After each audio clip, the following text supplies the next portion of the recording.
Oh right, that's coming out.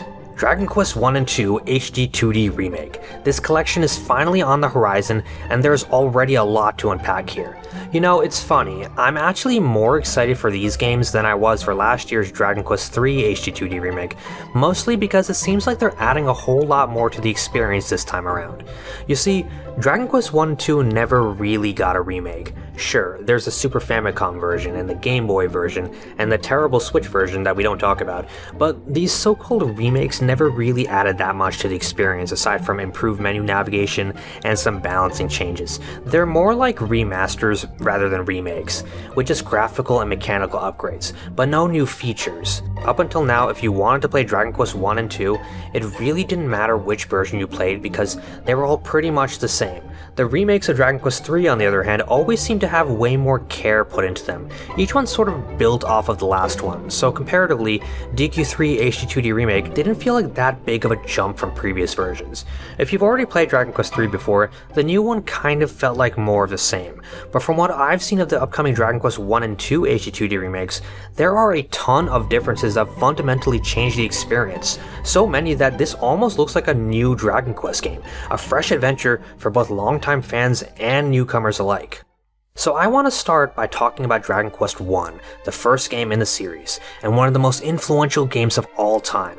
This is one of those rare classic games that just got so much right the first time that it's still fun to play even today despite its age. And this new remake seems to be maintaining all the unique aspects that gave the original its identity, while also introducing some very welcome improvements from later games.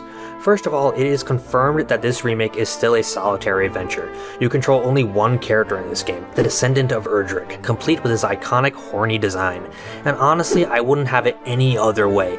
It was always so cool how here you play as one man against the world, and I'm glad they're keeping that aspect of the original. And to go even further with this idea, the battle system of DQ1 is getting some major overhauls. The biggest change being that you're no longer fighting only one enemy at a time like in the original. Now, Dragon Quest 1 features multiple enemies on the field at once, just like the rest of the series. And this is huge because now it really seems like you are one dude against an entire army. The battle system is being expanded, much like DQ3, by adding abilities to the main character, which will clearly come in handy as we see him using Giga Slash on a bunch of monsters, several of which do not appear in the original Dragon Quest. These ones actually made their debut in later games, meaning we've not only got new abilities, but also new foes to face.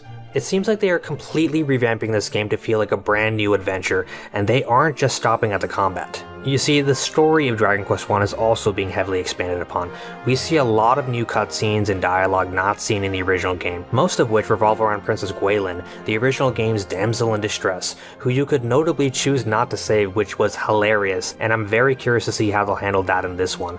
But more importantly, there are entire story elements not seen in the original game that are present here. For example, we have confirmation that fairies will appear in Dragon Quest 1. Fairies are not present in the original DQ1 at all. They first appear in DQ3, so it looks like they're adding way more connections between Dragon Quest 1 and its prequel Dragon Quest 3. We also see the appearance of a new boss, Robin Hood, a well-known Dragon Quest 3 character who notably winds up in the land of Alefgard at the end of that game. This kind of thing is really exciting to me, because even though DQ3 is a prequel to DQ1, there's always been so many little inconsistencies between the two that didn't really make sense, and now it looks like they're going back and trying to bridge things together and make everything more consistent, which is exactly what a remake like this should be doing. It just makes the whole trilogy feel a lot more connected than before. So obviously Dragon Quest 1 is adding a whole lot to the experience, but what I'm really looking forward to is the remake of Dragon Quest 2, which to me represents a remake with just tons of potential. You see, the original Dragon Quest 2 is something of a black sheep in the franchise. Yuji Horii and his team had a crazy ambition for the original Famicom game. However, due to memory limitations, tight deadlines, and multiple delays, we ended up with an experience that didn't live up to its full potential. They had so many crazy plans for this game. There were new features, entire plot points, and even some monsters that had to be scrapped before release. To say the game had a troubled development cycle is putting it lightly, and with this new remake, I feel like they can finally give us the Dragon Quest 2 we deserve, the Dragon Quest 2 they always wanted to make. And it seems like we're getting just that, as this remake appears to boast a ton of new content, starting with the big one. there is now a fourth party member, the Princess of Cannock, the younger sister of everyone's favorite punching bag. She has been in every version of Dragon Quest II since the beginning, and the developers originally had way more plans for her that were sadly scrapped, leaving her to sit in her room begging to go with you on your adventure whenever you talk to her. Well, now, after all these years, her wish finally comes true. She is now a full-fledged member of the crew, and it makes a lot of sense, because she's a descendant of Erdrick, just like the main cast, which means she should be a powerful fighter as well. So in this remake, she's actually the first party member you recruit. She joins you early on in your adventure to help you find her brother as he leads you on a wild goose chase. This is likely to mitigate the very high difficulty of the original game's opening hours, where you only had one character and would constantly get jumped by multiple enemies, having no spells to heal yourself. Now you actually have someone watching your back. Her character is described as a cross between a martial artist and a mage, with her having access to both physical abilities and spells that will prove useful in battle. And speaking of battles, the remake of 2 seems to be overhauling its battle system as well. We see the introduction of abilities much like the other 2 games, and we also see some spells that weren't in the original, so there's clearly a lot of changes going on here, but what I'm really interested in is how many new monsters appear that weren't in the original. So far I've seen several monsters here that do not appear in the original Dragon Quest II, including 2 boss monsters. The first one being the Gorgoyle, a flying, helmeted monster holding the Sword of Ruin, and the second one being the Lunagryph, a griffin boss that I'm guessing, based on the name, will probably be guarding the Moon Sigil. And since I brought up the sigils, I should also mention that it appears they're heavily changing the game's sense of discovery when it comes to collecting them. In the original game, there are 5 sigils. They're these really important things you need to find hidden around the world in order to face the final boss. And they really hid them in some of the weirdest and most mundane places you could think of. Like the Sun Sigil, you literally find randomly on the floor somewhere. I'm not even joking. Yeah, this legendary seal is just lying around on the floor, and you only figure this out by talking to an NPC who gives you a hint. The original game heavily relied on players talking to NPCs and getting hints of where to go next, really calling back to Yuji Hora's roots of mystery adventure games.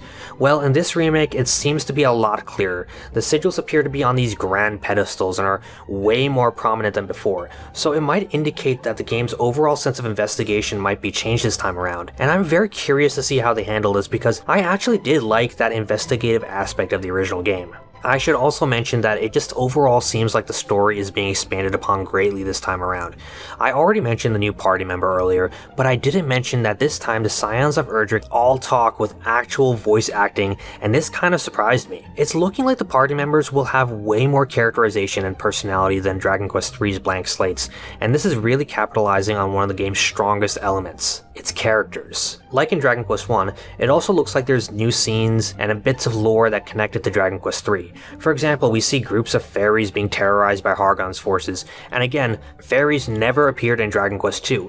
They were introduced in Dragon Quest III. So the game clearly has some newfound connections to Dragon Quest III, but what I think is even more exciting are the new connections to Dragon Quest I.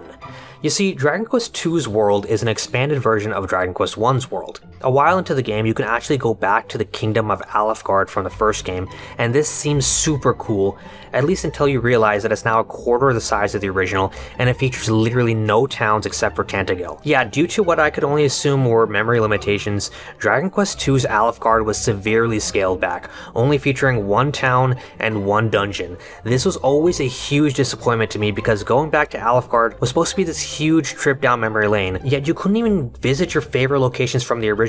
Well, I am happy to share with you that they are now fixing this in the remake. In Dragon Quest II HD 2D Remake, they have brought back the towns from the original game. As we can see here, the party visits Cantlin, a very prominent town from the original game that never appeared in Dragon Quest II, and I am so excited to visit these old locations and see how things have changed since the first game. So overall, I'm really excited for Dragon Quest I and II HD 2D Remake, maybe even more than I was for DQ3. It really looks like they're putting in a lot of work to not only overhaul the game's mechanics and presentation, but also to expand the lore, making the trilogy feel more connected than ever before. If you enjoyed this look at Dragon Quest I and II HD 2D Remake, you should check out this video too. I think you'll definitely enjoy it. I'll see you there.